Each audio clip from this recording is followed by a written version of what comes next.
जे येथे होते ते तेथे नाही, ठाईच्या ठाई हरपले.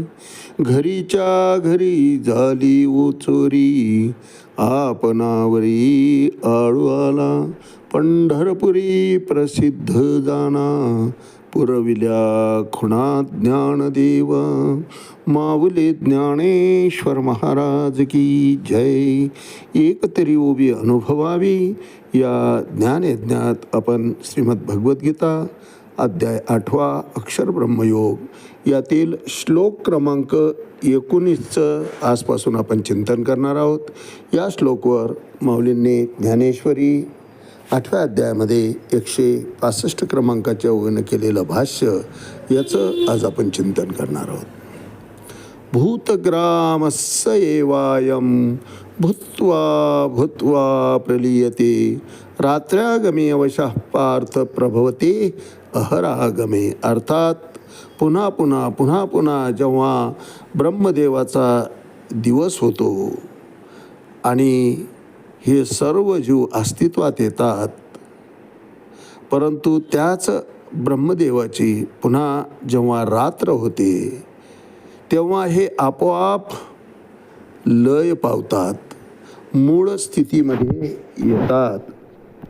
या भौतिक जगतात राहण्याचा प्रयत्न करणारे अल्पबुद्धी जीव, अर्थात तुम्ही आम्ही सगळे हे अल्पबुद्धीच आहोत महाराज. कितीही आयुष्य जगलं तरी अजून आयुष्य हवंच असंच वाटतं. बोलताना फक्त बोलायचं असतं की आता करण्यासारखं काही राहिलं नाही, मुक्त झालो. बस केव्हाही देवाचं बोलणं आलं की आता सहजपणे जायच्या तयारीत आहो, हे फक्त म्हणणारे असतात. आणि आशे जे म्हणतात आशांनाच जास्त जगण्याची हवं असते महाराज. जसं तुकोबारायांचं प्रमाण आहे, मुक्त झालो ऐशे बोलो जाये मुखे, तुका म्हणे दुःखे बांधला तो. कारण मुक्तावस्था ही बोलण्याची नाहीच आहे. मुक्तानंद हा सांगण्याचा नाही आहे, तो अनुभूतीचा भाग आहे. परंतु आपण जर एखाद्याला विचारलं का हो कसं चाललंय, काय नाही मजेत आहे, सगळं काही व्यवस्थित झालं, आता करण्यासारखं काहीच राहिलं नाही, मुक्त झालो सगळ्यातून, असं जो म्हणतो तो जास्त बद्ध असतो महाराज. तुकोबारायांचं प्रमाण आहे, मी नाही म्हणत. मुक्त झालो ऐसे बोलो जाये मुखे, तुका म्हणे दुःखे बांधला तो. त्याच्या इतका दुःखी कुणीच नसतं. आणि ते दुःख लपवण्याकरता, ते कष्ट लपवण्याकरता, ती बद्धता लपवण्याकरता तो मुक्ताचा आवेश आणत असतो. वास्तविक तो अनुभूतीचा विषय आहे. तसं ब्रह्मदेवाच्या बाबतीत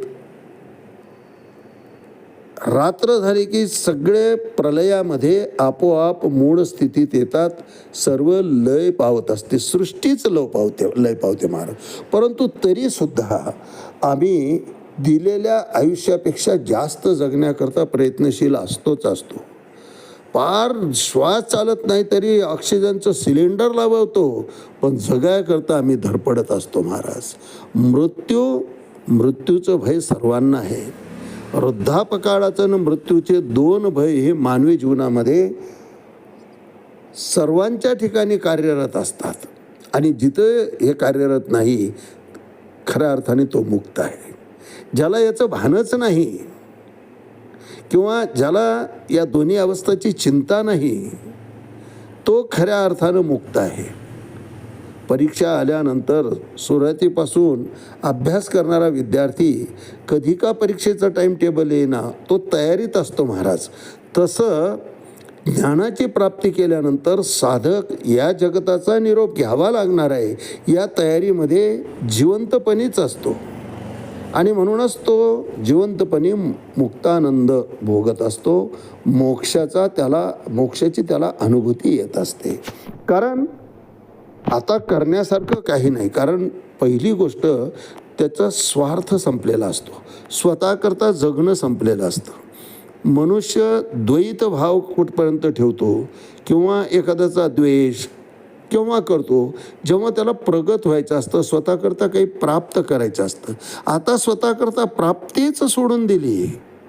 कशातच त्याची इच्छा राहिली, निरीच्छ होऊन गेलेला असेल, तर त्याला या दोन्ही अवस्थांचं अर्थात वृद्धापकाळाचं आणि मृत्यूचं भय कधीच वाटत नाही महाराज. निर्भय होऊन गेलेला असतो आणि त्याची निर्भयता हीच मोक्षाची साक्ष आहे महाराज. परंतु तरीसुद्धा आपण अल्पबुद्धी लोक हे प्रगत होण्याकरता धडपडत असतो. या ठिकाणी तर सुख मिळावंच मिळावं या इहलोकी मृत्यूलोकी, परंतु स्वर्गलोकीच्या सुखाची आम्ही अपेक्षा करतो. आणि स्वर्गादी लोकांमध्ये अध्यात्मात प्रगत होऊन ती जागा मिळवतही, स्वर्गामध्ये पितृलोकामध्ये उन्नत होतातही, परंतु त्यांना पुन्हा भूतलावर यावं लागतं. कारण आपण चिंतन केलं तिथली करन्सी, तिथलं चलन काय आहे व्यवहाराचं, तर पुण्य आहे महाराज. पुण्याचा संचय असतो म्हणून त्या ठिकाणी आम्हाला प्रवेश मिळालेला असतो. अमेरिकेमध्ये फिरत असताना डॉलर खिशात आहे तोपर्यंत तुम्ही काही खरेदी करू शकतात. तिथलं डॉलर, तिथलं चलन चालणारं संपलं, तुम्ही 1 करोड रुपयाची ब्रीफकेस घेऊन जरी फिरलात तरी ते शून्य किंमत आहे महाराज त्या ठिकाणी. कारण रुपयात भारतामध्ये चालतो आहे, अमेरिकेत नाही. तिथं रुपयाचं चेंज करून डॉलरच पाहिजे. तसं स्वर्गामध्ये चलन म्हणून काय असेल तर पुण्य आहे. कुठलंही सुख उपभोगत असताना त्या ठिकाणी पुण्य खर्ची पडतं. काही खरेदी करायचं असेल तर तुम्हाला स्वतःची पुंजी त्या ठिकाणी खर्ची घालावी लागते. तसं स्वर्गामधलं सुख भोगत असताना पुण्याचा लय होत असतो, पुण्य खर्ची पडत असतं. आणि एक वेळ अशी येते की संपूर्ण पुण्य संपलं की त्या जीवाला त्या ठिकाणाहून मृत्यूलोकी ढकलून दिलं जातं. पुन्हा क्षणे मूर्ते लोकम विशंती ते तम भोगता स्वर्गलोकम विशालम. सगळे भोग भोगतात स्वर्गलोकाचे, पण क्षणे पुण्य, ज्या क्षणाला पुण्य संपेल त्या ठिकाणी या ठिकाणी परत यावं लागतं महाराज मृत्यूलोकी. जैसा वेश्या भोगी कवडा वेचे मग दारेही शिवू नये तयाची. मौलीने काय प्रमाण दिलेलं आहे महाराज की वेश्येकडे तुम्हाला प्रवेश आहे, तुमच्याजवळ दाम आहे, तोपर्यंत दाम संपला की त्याची पायरी सुद्धा चढायचं तुम्हाला त्या ठिकाणी परवानगी नसते महाराज. अगदी त्याचप्रमाणे पुण्य संपलं की स्वर्गामध्ये एक क्षणभर सुद्धा थांबून दिलं जात नाही, ते मृत्यूलोकी पुन्हा येत असतात. परंतु हा खेळ कुठपर्यंत चालतो? ब्रह्मदेवाचा दिवस आहे किंवा रात्र आहे तोपर्यंत. दिवस आहे तोपर्यंत हे संपूर्ण सृष्टी अस्तित्वात येते, पण ज्या क्षणी रात्र सुरू होते त्या ठिकाणी हे संपूर्ण लय पावतं. अगदी स्वर्गलोक, पितृलोक, इंद्रलोक, चंद्रलोक हे संपूर्ण कितीही प्रगत घेत गेलेला असेल जीव, तरी त्या ठिकाणाहून ते संपूर्ण ते शॉर्ट झालेले बल्ब, मग तो पूर्वी 1000 वॅटचा होता का 500 वॅटचा होता का 0 वॅटचा होता, सगळ्यांची किंमत सारखी होऊन जाते. तसे हे संपूर्ण सृष्टी, संपूर्ण जीवजंतू हे प्रलयाच्या वेळेस मूळ स्वरूपामध्ये म्हणजे ब्रह्मतत्वामध्ये विलीन होऊन जात असतात. परंतु भगवंताचं धाम मात्र एक असं आहे की प्रलयातही ते शाश्वत असतं. कोणत्याच क्षणी त्या ठिकाणी गेलेला मनुष्य पुन्हा तो अधोगतीला जातच नाही. नाहीतर जसं प्रगत होत जाण्याचं बळ मनुष्य देहामध्ये आहे तसं अधोगतीला जाण्याचं सुद्धा घडू शकतं. आणि भगवंत त्या ठिकाणी स्पष्ट सांगतात की तानम द्विषतः क्रूरान संसारेषु नराधमान क्षिपामी अजस्रमशुवान आशुरे शैव योनिषु.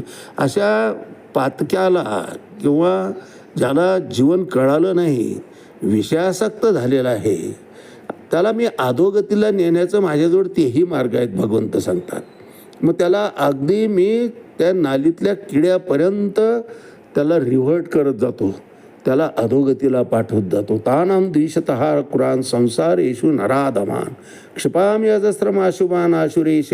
मग आसुरी योनिमापन्ना मुढा जन्मनी जन्मनी मा प्राप्यय कौंतय तत्व यांती अधमांगती. मग त्याला अधमातला अधम करून सोडतो. त्याचा अर्थात त्याचं कर्मच त्याला ते कारणीभूत असतं. म्हणजे प्रगत जसा होतो तसा अधोगतीलाही जीव जाऊ शकतो. दोन्ही हे मनुष्य देहामध्ये घडू शकतात.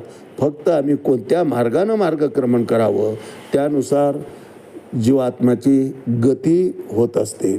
परंतु असं काही झालं तरी भगवंत म्हणतात की माझ्या धामामध्ये आल्यानंतर मात्र यद्गत्वा न निवर्तन्ते तद्धाम, जिथं गेल्यानंतर शाश्वत स्थळ आहे तिथून पुन्हा कुठेही जाण्याची गरज भासत नाही.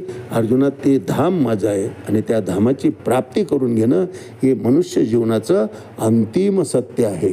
यावर भाष्य करताना माऊली ज्ञानेश्वरी 8वा अध्याय 165 क्रमांकाच्या ओळीत म्हणतात, हे सांगावया काय उपपत्ती, जे जगाचा प्रलयो आणि सभूती ये ब्रह्मभुवनीची होती अहोरात्रा माझी. अर्थात अशा रीतीनं भगवंत सांगतायत, माऊली वर्णन करतात की अर्जुना, अशा रीतीनं विश्वाची रचना होते.